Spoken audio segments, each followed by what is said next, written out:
Commander-in-Chief sets a deadline in Afghanistan, but his top military commander doesn't view it as a deadline. His national security advisor calls it instead a glide slope. His defense secretary says the troops will be there as long as it takes. And the president of the country where the troops are being sent just mentioned 2014.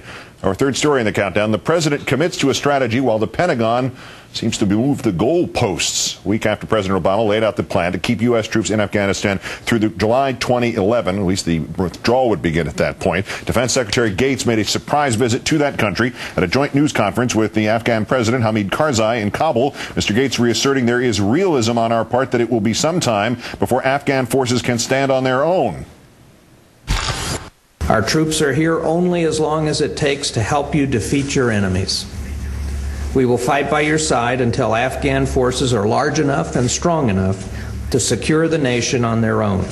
As for President Karzai's commitment to his country's security, he warns Afghanistan would not be able to pay for its own defense for 15 to 20 more years, later amending that statement to at least 5 years, provided there is maximum effort. This coming on the heels of a weekend of Pentagon message massage. Mr. Gates maintaining that come July 2011, 6,000 troops could be leaving Afghanistan based on conditions on the ground. National Security Advisor Jim Jones pointed out that strategic interests should not be measured in finite terms.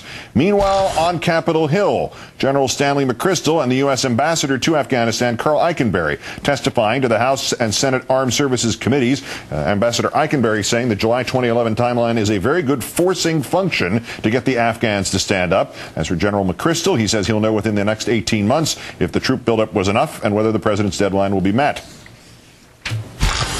I don't view July 2011 as a deadline. I did view that as a point at which time the president has directed we will begin to reduce combat forces, but we will decide the pace and scope of that based upon conditions at that time. Joining me now, the founder and publisher of Daily Kos, author of Taking on the System, Rules for Radical Change in a Digital Era, Markos Malitsas. Markos, good evening. Good evening. I know you're not a doctor, but I'm getting a sinking feeling here that the president said one thing and the Pentagon has spent the week since saying, pay no attention to him. I'm not getting that feeling, to be honest, Keith. I mean, the president's made very clear that 2011 was the start of a drawdown based on his surge. It's a limited surge. That's what he's claiming. Now, I think where there's a little bit of dissonance is that Obama sort of implied that this was going to be a quick withdrawal after 2011. Yeah, he said it was going to be based on conditions on the ground, but the implication was that it was going to be quick, while the Pentagon sort of wants to say, oh, maybe not so quick. It's going to be a little longer. So I don't think they're necessarily undermining what Obama said, but I think there is a little bit of an interpretation gap here. What happens in domestic politics, given the strength of the president's statement and seemingly the strength of his stance, if the troop withdrawals are delayed past the end of the window, barring the largest and most easily interpreted of events on the ground? What happens politically here? Well, I think Obama bought himself some time. I think the polls are very clear that people are willing to give him a chance to sort of improve the situation on the ground.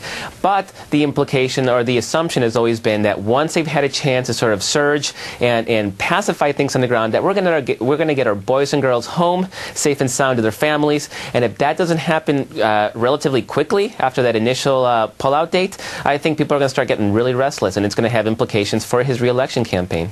I'm going to switch over now to our breaking news, if you don't mind, because I know you know this topic just as well as the one about Afghanistan. That one will be discussed endlessly. But just at this hour, Harry Reid has gotten before the microphones in Washington, confirmed the Associated Press and the political reports that there is a deal, at least among the Democrats. He will only say that it's more choice for consumers, more competition for insurance companies. The AP says the public option is out, the Medicare buy-in is in, and also possibly something along the lines of that private insurance, some vague private insurance supplied by the same people who bought you lawmaker care, and Politico reported that the thing is being sent over to the Congressional Budget Office for scoring. Give me your initial reaction to all this. I think I would have to see the details to really have a full understanding of what's going on.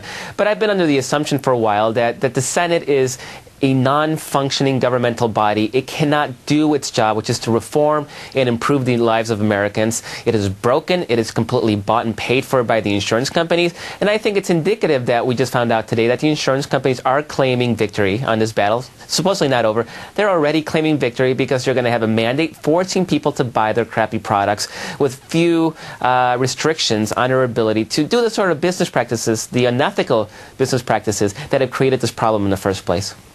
Any hope in that Medicare buy-in? Well, the initial reports are that it's, what, 55 years old? Or yeah, 55. I mean, it doesn't do anybody under 55 any good.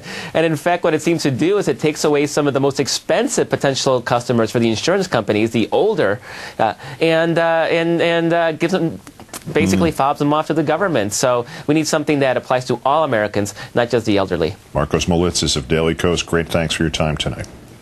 Thank you very much. The admittedly minor political relevance of Tiger Woods, plus a cascade of new details, reports that many of the women were, escorty, and of course, new Chinese videos. The mayor posted that Obama was a Muslim and he deliberately went on TV so he could preempt a Charlie Brown Christmas. Now his town has posted that the mayor does not speak for the town. And when Rachel joins you at the top of the hour, Governor Ed Rendell of Pennsylvania on the economic good news and the curious truth that however much of it there really is, the Republicans chose not to help.